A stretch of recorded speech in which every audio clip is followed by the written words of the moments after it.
अस्सलामु अलैकुम वरहमतुल्लाहि वबरकातुहू। हमने कुरान पाक उर्दू ट्रांसलेशन से शुरू किया हुआ है और हमने सूरतुल अल-आराफ की पहली 60 आयात का तर्जुमा पढ़ लिया है। आज हम 100 तक की आयात का तर्जुमा पढ़ेंगे। शुरू अल्लाह के नाम से जो बड़ा मेहरबान नहायत रहम वाला है। वो बोला, ए कौम, मैं गुमराह नहीं लेकिन जहान के रब का रसूल हूँ। अपने रब का के पैगाम तुम्हें पहुँचाता और तुम्हें नसीहत करता हूँ, और अल्लाह से मैं वो बातें जानता हूँ जो तुम नहीं जानते। क्या तुम्हें ताजुब हुआ कि तुम्हारे रब से एक आदमी पर जो तुमसे है तुम्हें नसीहत आई ताकि तुम्हें डराए और तुम बचो, शायद कि तुम पर रहम हो। सो उन्होंने इसे झुटलाया। तब हमने नूह को और उसके साथियों को कश्ती में बचा लिया, और जो हमारी आयतों को झुटलाते थे इन्हें डबो दिया कि वो अंधे लोग थे। और कौम आद की तरफ उसके भाई हूद को भेजा। उसने कहा, ए कौम, अल्लाह की इबादत करो, उसके सिवा तुम्हारा कोई माबूद नहीं। क्या तुम नहीं डरते? इसकी कौम के काफिर सरदारों ने कहा, हमें मालूम होता है कि तू बेवकूफ़ है और हम ख्याल करते हैं कि तू झूठा है। इसने कहा, ए कौम, मैं बेवकूफ़ नहीं लेकिन जहान के रब का रसूल हूँ। अपने रब के पैगाम तुम्हें पहुँचाता हूँ और मैं तुम्हारे लिए मोतबर खैर खा हूँ। क्या तुम्हें ताजुब हुआ कि तुम्हारे रब से एक आदमी के हाथ जो तुम में से है तुम्हें नसीहत आई ताकि तुम्हें डराए? और वह वक्त याद करो कि कौम नूह के बाद अल्लाह ने तुम्हें जानशी बनाया और पैदाइश में तुम्हें फैलाओ ज़्यादा दिया। सो तुम अल्लाह के एहसान याद करो, शायद तुम्हारा भला हो। कहने लगे, क्या तू इसलिए हमारे पास आया है कि हम अकेले अल्लाह की परस्तिश करें और जिनको हमारे बड़े पूछते थे छोड़ दें? सो जब अजाब से तू डराता है अगर सच्चा है तो ले आ। खुद ने कहा, अल्लाह का अजाब और गुस्सा तुम पर कायम हो चुका है।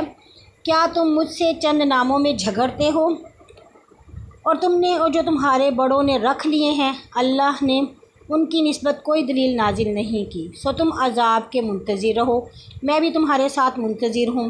बस हमने अपनी रहमत से हूद और उसके साथियों को बचा लिया जो हमारी आयात को झुटलाते और ना मानते थे। इनकी जड़ काट डाली। और समूद की तरफ हमने उनके भाई सालेह को भेजा। सालेह ने कहा, ए कौम, अल्लाह की इबादत करो, इसके सिवा तुम्हारा कोई माबूद नहीं। तुम्हारे पास तुम्हारे रब की तरफ से दलील आ चुकी है। ये अल्लाह की ऊँटनी है तुम्हारे लिए एक निशानी।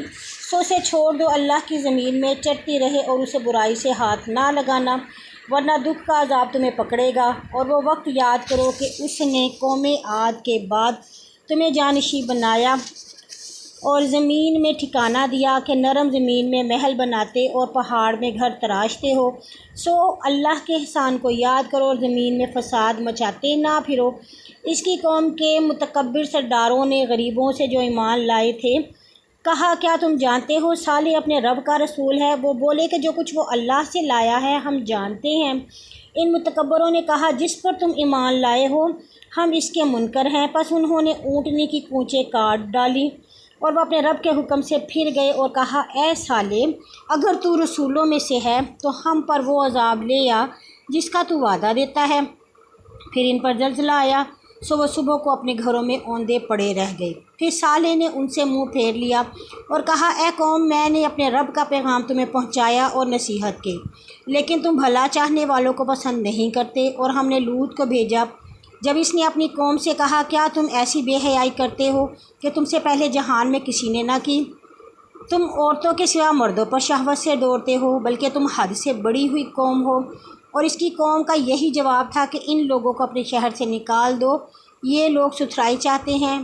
फिर हमने लूत को और उसके घर वालों को बचा लिया, मगर उसकी औरत रह गई, वो बाकी रहने वालों में से थी। और हमने इन पर पत्थरों का बरसाया। सो देख गुनाहगारों का अंजाम क्या हुआ। और मदियन की तरफ हमने उनका भाई शुएब भेजा। उसने कहा, ए कौम, अल्लाह की इबादत करो, इसके सिवा तुम्हारा कोई माबूद नहीं। तुम्हारे रब से तुम्हारी तरफ दलील आ चुकी है। सो तुम पैमाना और तराजू पूरी रखो और लोगों को उनकी चीज़ें कम ना दो, और ज़मीन की दुरुस्ती के बाद ज़मीन में फ़साद ना करो। ये तुम्हारे लिए बेहतर है अगर तुम मोमिन हो। اور وہ ہر راستے پر نہ بیٹھو کہ لوگوں کو ڈرانے اور مومنوں کو اور اللہ کی راہ سے روکنے اور اس میں عیب ڈھونڈتے رہو۔ اور یہ وقت یاد کرو جب تم تھوڑے تھے، پھر اللہ نے تمہیں بہت کیا، اور دیکھو کہ مفسدوں کا انجام کیا ہوا۔ اور اگر تم میں سے ایک گروہ نے میری رسالت قبول نہ کی اور اگر گروہ ایمان نہ لائے تو تم ٹھہر جاؤ حتیٰ کہ اللہ تمہارے درمیان فیصلہ کر لے، اور وہ سب سے اچھا حاکم ہے۔ اس کی قوم کے متکبر سردار بولے، یا تو تم ہمارے دین میں لوٹ آؤ ورنہ ہم تجھے اے شعیب ماں تیرے ساتھیوں کے اپنے شہر سے نکال دیں گے۔ شعیب نے کہا، کیا اس صورت میں بھی لوٹ آئیں جب کہ ہم اس سے بیزار ہیں؟ اگر ہم بعد اس کے اللہ نے تمہارے مذہب میں تمہیں نجات دی اور اس میں لوٹ آئے تو بے شک ہم نے اللہ پر جھوٹ باندھا ہے اور ہمیں لائق نہیں کہ ہم اس میں لوٹیں مگر جو اللہ ہمارا رب چاہے۔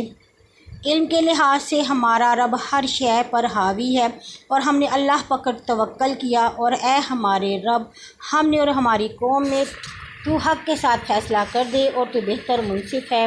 اور اس کی قوم کے کافروں نے کہا، اے لوگو اگر تم شعیب کے تابع ہوگے تو بے شک تم نقصان اٹھاؤ گے۔ پھر انہیں زلزلے نے آ پکڑا تو صبح کو اپنے گھروں میں اوندھے منہ پڑے ہوئے تھے۔ جنہوں نے شعیب کو جھٹلایا ایسے ہو گئے کہ گویا وہاں کوئی بستے ہی نہ تھے، اور جنہوں نے شعیب کو جھٹلایا وہی ضیاءکار ہوئے۔ سو شعیب اور ان سے الٹا پھرا اور کہا، اے قوم میں نے اپنے رب کا پیغام تمہیں پہنچایا اور تمہارے خیر خواہی کی، پھر کافروں پر کیا غم کھاؤ۔ اور ہم نے جس بستی میں نبی بھیجا یہی ہوا کہ اس کے باشندے کو ہم نے سختی اور تنگی میں ڈالا، شاید کہ وہ عاجزی کریں۔ پھر ہم نے برائی کی جگہ بھلائی بدل دی، یہاں تک کہ لوگ زیادہ ہو گئے اور کہنے لگے ہمارے بڑوں کو اس طرح سکھ پہنچتا رہا ہے۔ تب ہم نے انہیں اچانک پکڑا اور وہ بے خبر تھے، اور اگر ان بستیوں کے لوگ مانتے اور ڈرتے تو ہم ضرور آسانی کرتے اور زمین سے ان پر برکتیں کھول دیتے، لیکن انہوں نے جھٹلایا۔ تب ہم نے ان کے کاموں کے سبب انہیں آ پکڑا۔ اب کیا اہل مکہ وغیرہ بستیوں والے اس بات سے نڈر ہو گئے کہ جب وہ رات کو سوتے ہیں ہمارا عذاب ان پر آ جائے، یا بستیوں والے اس سے امن میں ہیں کہ ہمارا عذاب پھر دن چڑھے ان پر آ جائے جب وہ کھیلتے ہوں؟ کیا وہ اللہ کے داؤ سے نڈر ہو گئے؟ سو اللہ کے داؤ سے ضیاءکار نڈر رہتے ہیں۔ کیا ان لوگوں کو جو لوگوں کے بعد زمین کے وارث ہوتے ہیں یوں نہیں سو جاتی کہ اگر ہم چاہیں تو ان کے گناہوں کے سبب انہیں پکڑ لیں اور ان کے دلوں پر مہر کر دیں، سو وہ نہ سنیں۔